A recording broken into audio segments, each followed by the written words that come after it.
Bionic Gloves presents the Hands-On Golf Podcast, bringing anatomy and hand function to the forefront of glove design to improve comfort, fit, and performance. Welcome to the Bionic Hands-On Golf Podcast. My name is Chaz Rao. I am your host. And in this podcast, we're going to be working with Eric Gilliland from here at the Ottoman Country Club in Louisville, Kentucky to improve our tee shots, distance off the tees, how we can smack that ball down the fairway.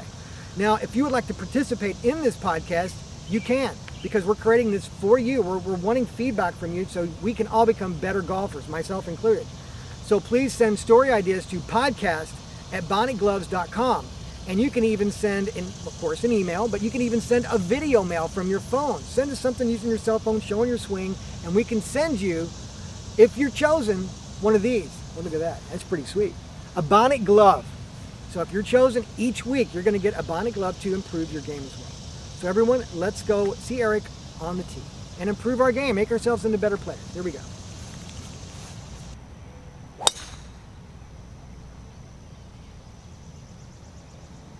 Eric, good morning. Good morning, Chad. Hey, nice to see you here. Good to see you too. Thanks for taking the time to meet with us here this morning to help us be better golfers off the tee. Glad to do it. So what exactly can we do to become better golfers at the tee?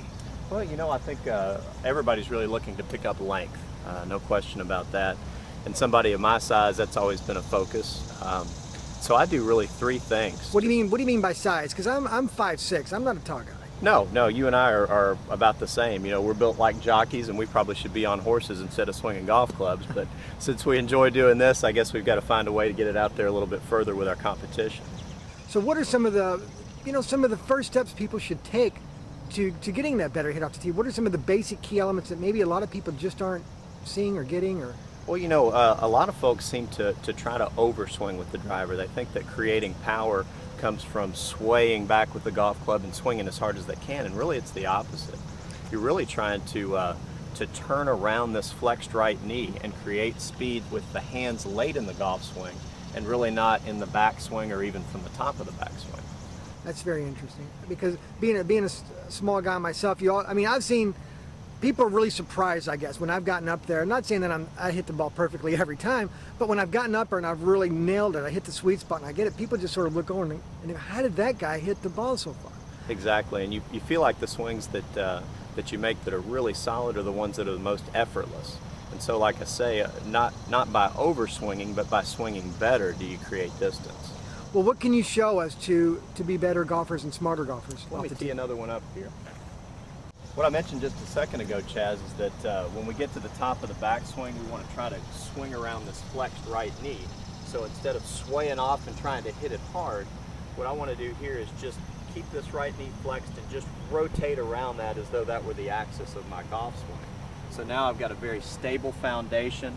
I've stayed very level, and I can really make a nice move from the top of my backswing. So I'd say that's number one. Show me that a little bit more. I just want to get closer on your knee. So if you're there at the tee just like that, you see that knee bend, okay? We got the knee right there. I've maintained the exact same amount of flex in my backswing as I did when I was at address. And you see most players, when they're trying to hit the ball hard, by the time they get to the top of their backswing, this knee has lost all of its flex. So if I were a baseball player trying to swing a bat, I wouldn't have the bat back here like this. I would be flexed and ready to step into a pitch. It's the same concept. So how important are the feet when you're swinging? Oh, terribly important, because obviously I couldn't swing a golf club if I didn't have feet. They're the foundation of the golf swing. So I want to have my feet about shoulder width, maybe a little outside, so that, again, when I swing the club back, I'm going to be nice and balanced with my weight on the inside right part of my right foot, ready to distribute that weight back to my left side through impact. Now, when you're standing there, should your feet, because I notice your feet slightly point out, should they be facing forward, or that's just more of a personal thing, or is it? I like the right foot basically square or perpendicular to my target line, and the left foot a little bit open, which helps you to release the club and get your belt buckle out past your target. So let me see. So that one's straight, right there. That's straight out. Right foot's fairly straight. Left foot's flared out, maybe to a 45-degree angle, no more than that. Okay, excellent. So what other key elements are we looking for here? Well, again, when we talk about overswinging, another element of that is gripping the club too tight. I think we're all guilty of that when you get up over the ball and you're really trying to hit one hard because everybody else has blasted one out there. you grip it tight and tense up. What you want to do again is the opposite. Relax the right hand. Try to get very comfortable over the ball. Even exhale right over the golf ball so that all the tension comes out of your fingertips, so that when you create speed, or when you try to create speed, you do that with a relaxed grip pressure, and the club can release through nicely. Well, that was going to be my next question about the importance of the grip. So you're saying keep the grip firm, but don't hold on to it for dear life. Exactly. My right hand on the golf club is really just laying there. The left hand is the control hand. The right hand will create speed very late in the golf swing. So as I mentioned, it's about putting the club in the right position to the top and even down to what we call the hitting area here. And then from right here is when the right hand attacks the golf ball, and it can't do that if you're making a death grip from this position. You want the right hand to move through fast, but with light grip pressure from here to here. Excellent. So the things I've gotten so far, the feet, making sure the grip is light, making sure that right knee is slightly relaxed and flexed. Now what about the hips? Give me a little bit about the hips. What's the importance in the hips? Well, when the hips really control direction, and people think more of the lower body as a distance contributor, but I think it's as much direction as it is distance. When I get the club back to the top, I want my belt buckle well back behind the golf ball with that flexed right knee. But you can see if I were to shut my hips down at impact and just finish my swing here, look where the club face is pointed. It's pointed well right at my target. So that's my problem. As good a golf swing as I may be making right here, if my belt buckle isn't parallel to my target line when I finish, then I won't get the golf ball started where I want it.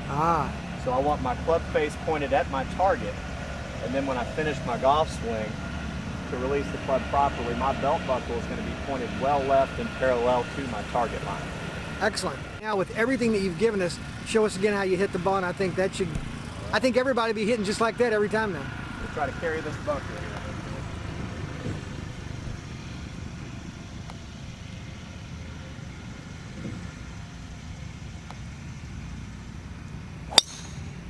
Hello. Goodbye.